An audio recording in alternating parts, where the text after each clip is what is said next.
The title of this day is Meer dan een museum catalogus. The problem with me is that ik ben kerkhistoricus. And so for me, often the conception of religion is exactly a museum catalogus. So I will speak briefly about the history of Anglicaanse godsdienstonderwijs in Engeland and in Belgium, and then I'll pass on to Jane, who will discuss an issue which is absolutely contemporary, namely feminism in Anglicanism, and in particular young people's, in schools, vision of their body image. But here is the oldest school chapel in England. It is in Canterbury. Canterbury is the Anglican version of St. Peter's Basilica in Rome.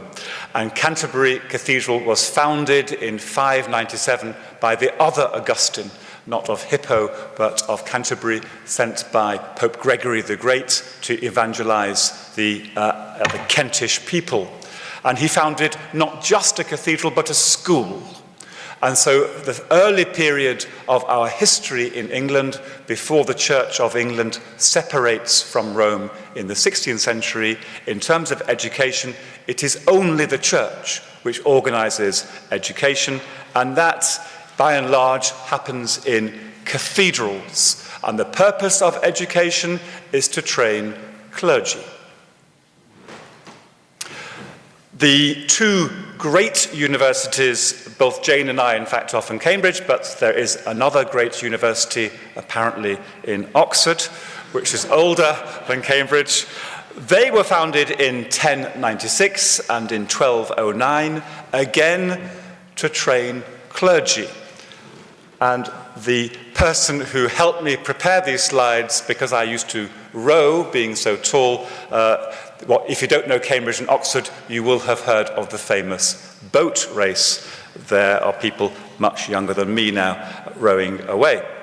Now, it's good to appear after Dick, because the Reformation comes and Lutheran and Calvinist ideas hit England, and one of them is that we must expand and enlarge educational provision. It's not just about training clergy, and in particular the Lutheran idea about having men and women able to read the Bible becomes current. And so many more schools start to be founded, both by Henry VIII and by his young, sickly son, Edward VI. This is a picture of King Edward VI School in Birmingham. And so the idea now becomes that education in schools isn't just about the clergy, it's about training the laity as well. And it's not just done in now Anglican cathedrals, it's done in schools as well. And how was this grammar school founded? It was founded by money stolen by Henry VIII by dissolving monasteries. So lots of the dissolution of the monasteries did have an educational purpose. Having said that, most of the money which was recouped from the dissolution of the monasteries went to fight France, unsuccessfully. Don't think, though, that it's just about the Kerk van Engeland, because from 1662, after the brief English Republic and the restoration of the monarchy, other Protestant denominations called dissenters or non-conformists, because they didn't conform to the Kerk van Engeland, were allowed to build their own schools, as were the Catholics from 1780. This impressive building isn't Anglican, it's Catholic, it's Stonyhurst College in Lancashire in the north of England, and that was officially allowed to exist from 1829. Education, whether Anglican or Catholic or nonconformist, was extremely elite until about 1780, when you get the Anglican Sunday school movement beginning. So children would work from Monday to Saturday, but on Sundays they would be taught not just the Bible, but taught a whole range of subjects in Anglican churches in Sunday schools. And in 1811, what we call the National Society was founded to set up primary schools attached to Anglican parish churches. And the National Society is still there today. That's its current logo. And it's very active indeed. From 1870, you get a dual system. People began saying, why is it just overwhelmingly Anglican schools in England, with a few Catholic and other Protestant schools, some Quaker schools, for example? We need to have secular schools. This, of course, the Kerk van Engeland resisted and resisted and resisted, but in 1870 the battle was lost, and there was a dual system of church schools, almost all Church of England, and what we call in England county schools, which are secular and run by the local authority, the local county. From 1880, all English children had to attend either a church school or a county school from the ages of 5 to 10, and that went up until 1973, where now you must go to school until you're 16. So now the Church of England controls or influences 4,500 primary schools, 200 secondary schools, 480 secondary free academies, over 500 independent schools, and 15 universities. And so in the whole of the United Kingdom, the largest single provider of education is the Kerk van Engeland. And the second largest is the Katholieke Kerk. Anglican influence even extends outside the church schools, because since 1988 in England, every subject, mathematics, French, English, physics, chemistry, has a national curriculum. So that's set from Westminster in London. What schools in Cornwall and Northumberland teach is set nationally, except godsdienst. And that is decided at the local level, at the county level.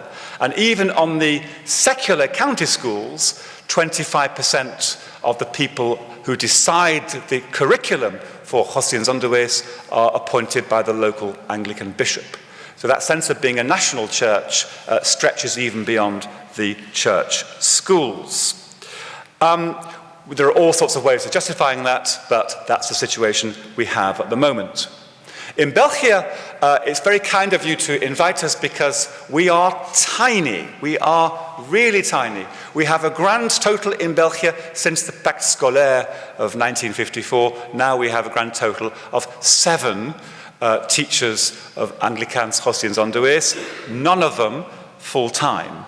We don't operate at all in Wallonia, because for some reason in the Pacte Scolaire, Wallonia was omitted, whereas Vlaanderen was included. I think it's because all the pupils who were Anglican in the 1950s went to independent schools, and so weren't involved in state schools. We have an extremely good inspecteur adviseur, mevrouw Bertha Day. We have a Comité Anglicaans godsdienst, which I helped to organize as voorzitter of the Anglicaanse Kerk in Belgium. We have a leerplan. I'm holding it here in my hand. It's very good. In the lagere school, for the primary school, it's very similar, I imagine, to what Dirk was saying in his presentation. It's all about onderwijs rather than catechesis. It's all about education as an independent mental and intellectual and social activity. We look at Abraham and Moses, the prophets, onze wereld, onze geloof. The secondary onderwijs, it's much more complicated. Each year we have history, Bible, religious studies. There is teaching of other religions, and the kerk. And it's perhaps worth noting before I pass on to Jane that part of the Anglican vision of godsdienst is that it shouldn't be excessively Anglican. We are a small part of a very big church, and so of the 24 units which a secondary school pupil in Vlaanderen will study in Anglicaanse godsdienst, only 3 are concerned with het Anglicanisme. Everything else is to do with the Bible, Islam, Judaism, Hinduism, what is the church in general, what are sacraments in general, how should we behave, what is it to be a human person, and the existential questions along those lines. So that, as a Kerk Historicus, is a brief summary of godsdienst onderwijs. And now for a specific issue, I'm going to pass this on to Jane, who will talk about women in the church.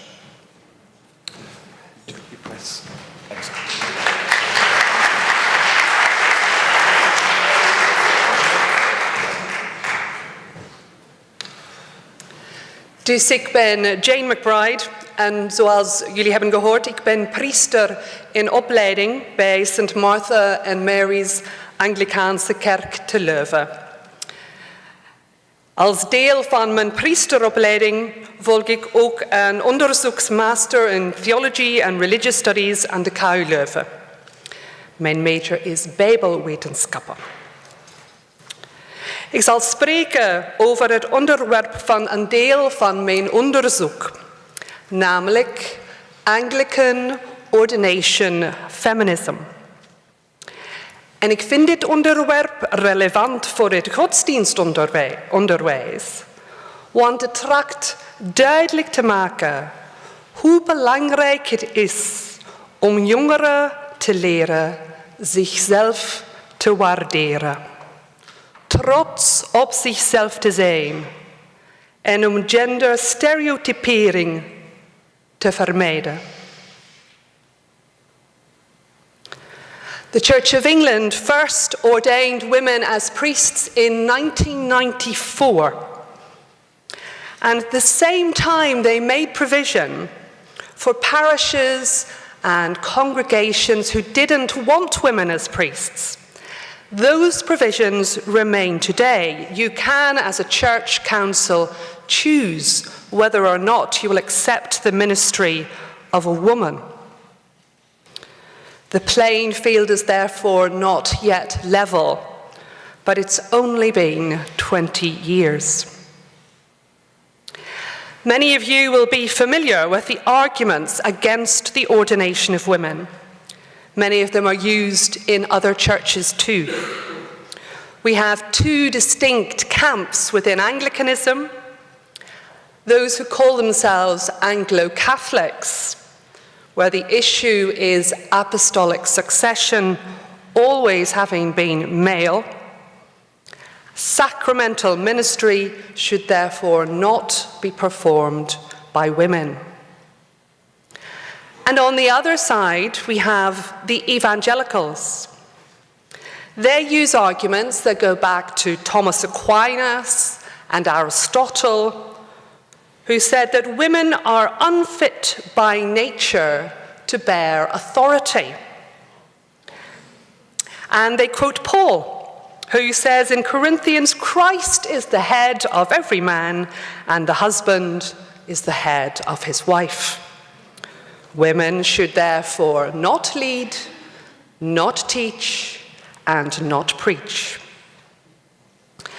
So we're squeezed from both sides of the church as women, and we mostly find ourselves on the middle liberal ground. If you come down to our Anglican church in Leuven, that's what you will find, a liberal parish. As a woman in the church, I also feel the need to be a feminist, to celebrate the ministry of other women, and to seek the flourishing of all people, male and female. Indeed, I believe that the ministry of women can make it even better for the ministry of men. The Church of England today ordains women to the three orders of ministry: deacon, priest, and bishop. And our most senior female bishop is Bishop Rachel Trewick, Bishop of Gloucester.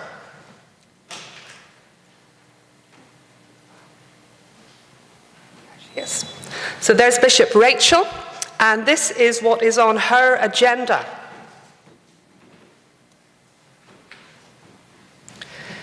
She's specifically going into schools with a program to help improve body image and identity for young men and women. because there's so much fake and unrealistic expectations and representations for young people that they find online. Any of you who teach, any of you who have your own children will know this. Her campaign includes a collection of photos of school children. And you can see that the part of their body that they don't like has been airbrushed out. So there's a boy who's obviously not very happy about his face. And there's a young girl who doesn't like her stomach. Her aim is to start a better dialogue about self-worth and appearance. Now, I carried out some research for my bachelor thesis here in the University of Leuven. And what I did was I sent out a questionnaire which was responded to by over 100 ordained women in the Church of England. It was about what their definitions of feminism were. It was about what they thought other people in their society thought about feminism. And whilst they mostly said, for us, feminism is about equal rights and opportunities for men and women, what they felt society was telling them was, it's a group of strident, aggressive women. The questionnaire had room for personal comments, and these comments were what broke my heart. Despite the fact that these women had leadership roles, they had authority in their workplace, many of them recounted terribly painful experiences of being undermined and humiliated, disrespected on a daily basis as they just tried to do their jobs. And it was clear from their comments that the misogyny and the prejudice wasn't really coming from society, it was coming from within the church. Now, this matters because it shows that how difficult all our churches are still making it for women to feel equal and appreciated, made in the image of God. Society has moved on, especially somewhere progressive and socialist like Belgium, and the church is running along behind. But if it doesn't try to catch up soon, it risks being seen as out of step with the times and less attractive to anyone who needs it, who needs God, who needs any of the vital and life-giving ministries that the church offers.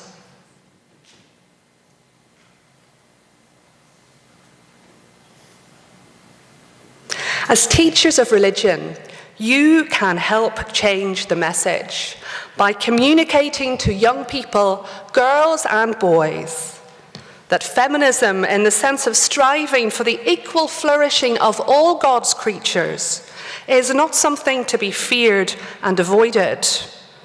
Because we've got people all around us who are sad and depressed, and they've got poor self-image. They can't summon up any energy to live in ways that will transform society, to help the poor, to bind up the brokenhearted.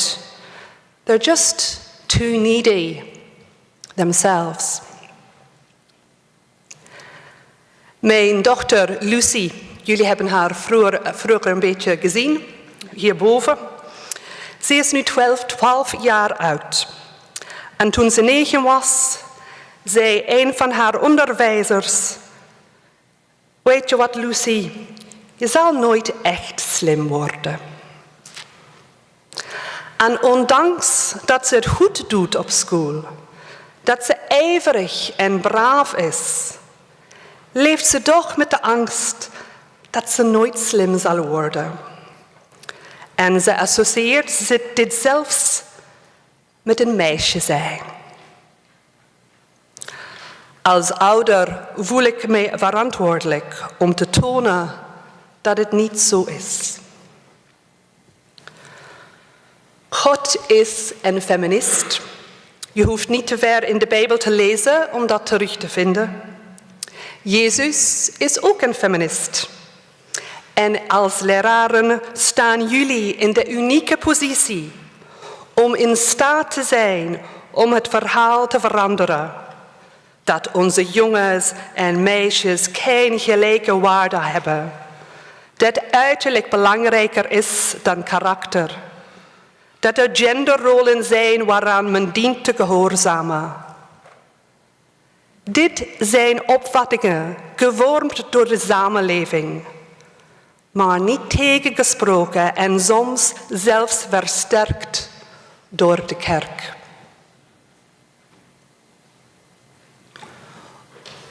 Voor mijn dochter, voor de ontwikkeling van ons allemaal en geïnspireerd door Bishop Rachel en de verhalen van de vrouwen die mijn vragenlijst hebben ingevuld, moed ik u aan om in het onderwijs te tonen dat het ook anders kan. Dank je wel.